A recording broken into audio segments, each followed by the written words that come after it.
The difference in pay between men and women has widened over the past year at nearly half of Britain's biggest companies and in favour of men.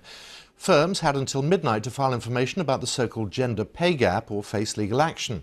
Overall, about three-quarters of companies who met the deadline had a pay gap benefiting men, with only a seventh favoured women, as our economics correspondent Andy Verity reports.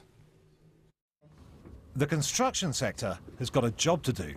On today's figures, the industry is going backwards in its efforts to ensure women are on average paid the same as men. Rebecca McDonough's firm has been doing all it can to go in the other direction by ensuring it can recruit and keep female engineers like her. She's now pregnant with her second child. When I first joined, there weren't many mums that were working within the same company and project as me in that kind of position. But as the years have gone on, I've noticed there's been more females coming back to work and more working mums on the project. The gap between the average man's pay and the average woman's pay is wider in construction than any other sector and getting wider. This is an industry dominated by men. Only 12% of people working in construction are female. More young women are now joining, but that won't yet show up in better pay.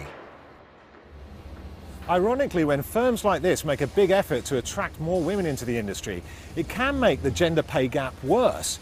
That's because if you have lots of new recruits and apprentices being paid modest wages at first, that brings the average pay of women down. But that, hopefully, shouldn't last. We set that target of having 50-50 graduates. We got there, we're at 62% now. But then we had a look and saw that post the graduate programme, men were getting promoted far quicker than the women.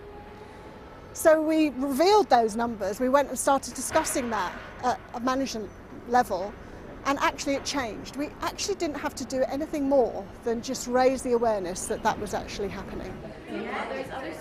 At this networking club for women in business, they're aware that the more children women have, the more likely they are to be paid less than men. When you stop work to look after young children, you may miss chances to progress your career. But why should it be women rather than men who do most of the childcare?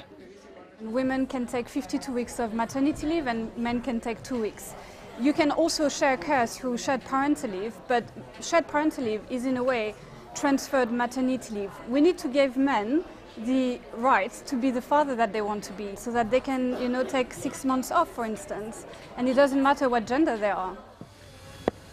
On the road to closing the gender pay gap, progress is painfully slow. Since the government forced companies to publish data on it, it's gone from 9.7 to 9.6%. If it continues to close as slowly as that, and if nothing more is done to encourage change, the gender pay gap could still be here decades from now. Andy Verity, BBC News.